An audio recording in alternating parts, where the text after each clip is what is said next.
De bienveillant pour calmer le jeu. Et donc j'interviens avec plaisir pour vous aider, Monsieur le Président. Effectivement, bon, on ressent tous une certaine gêne que Laurent Tovist a exprimée avec passion, et on ne peut jamais en vouloir, à mon avis, à la passion, parce que c'est une preuve de conviction.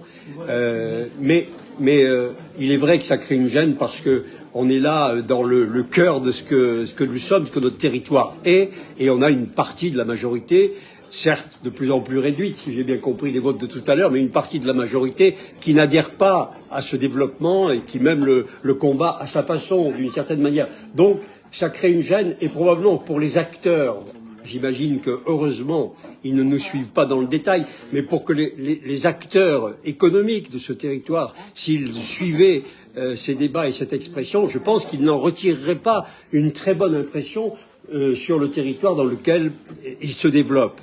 Les différences financières qu'a évoquées à juste titre d'ailleurs M. Coiffard, les différences financières d'investissement entre ce que nous mettons et les investissements industriels, c'est évidemment faramineux. Ça a toujours été la première, enfin une des grandes implantations que j'ai traitées, c'est ST Micro en 92, c'était 1 milliard déjà de francs de l'époque, et donc les aides pour arracher ST Micro en concurrence avec l'Italie n'avaient aucun rapport possible avec l'investissement. Et d'ailleurs, à l'époque, on n'en a pas donné.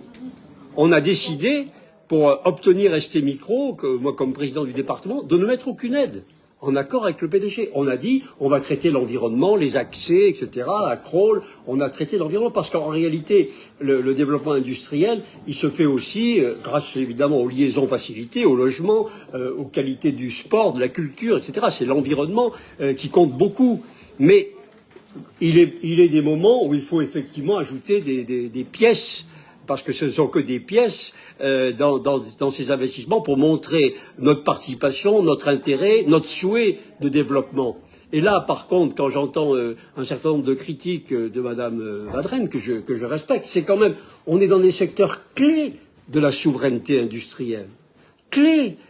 On a manqué de tout, surtout, et vous avez eu raison de citer les domaines où on a manqué, mais admettons que dans le domaine des puces, dans tous ces domaines-là, nous soyons absents, l'Europe, parce que là, on est les porte-parole même de l'Europe, on n'est pas seulement la France, que nous renoncions à être présents en matière de souveraineté industrielle dans ces secteurs, mais ce serait une catastrophe. Heureusement que l'État, dans sa continuité, la région aussi et les autres, s'associent pour que nous demeurions présents dans ces domaines qui vont être clés pour l'avenir. On a eu assez d'erreurs, d'échecs avec l'énergie, les combats qui ont été menés contre le nucléaire. On a vu où ça nous a mené. L'alimentation, on est devenu maintenant importateur net en matière alimentaire alors qu'on était les grands exportateurs à cause des fautes qui ont été commises et du malthusianisme, du repli sur soi qui a été plaidé par un certain nombre et qui a amené à des catastrophes. Donc ici, sur ce territoire qui apporte plus que ce qu'il est lui-même à l'ensemble national, c'est formidable de bénéficier de cela. Ces aides, ce sont parfois des effets de levier, des tout petits effets de levier, mais qu'il faut maintenir pour montrer que nous voulons être fidèles à cet écosystème qui rapporte des milliers d'emplois et pas des emplois, des emplois qualifiés, des emplois relativement bien rémunérés. On n'est pas là dans les emplois de précaires, etc. Au contraire, on est dans un système d'emploi durable et relativement bien rémunéré. Il peut toujours l'être plus, mais relativement bien. Donc moi, je voulais dire cela à ce moment-là, parce qu'effectivement, cette division telle qu'elle s'exprime sur ce sujet clé du devenir du territoire et de la souveraineté industrielle de la France est essentielle. Et puis je dirais simplement aussi un petit détail à Madame Madren qui a dit que le pont d'Oxford avait été créé pour ces industries-là. Non, pas du tout. Le pont d'Oxford, c'était quand j'étais président du département pour faire venir le synchrotron. Parce que le synchrotron ne serait pas venu si on n'avait pas désenclavé la presqu'île.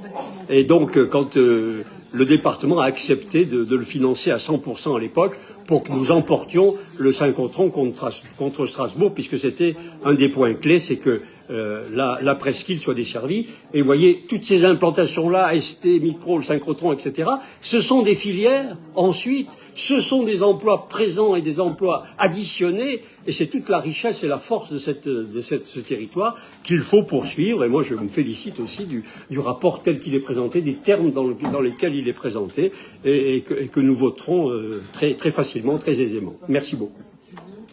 Merci. La parole est à Laetitia Rabi.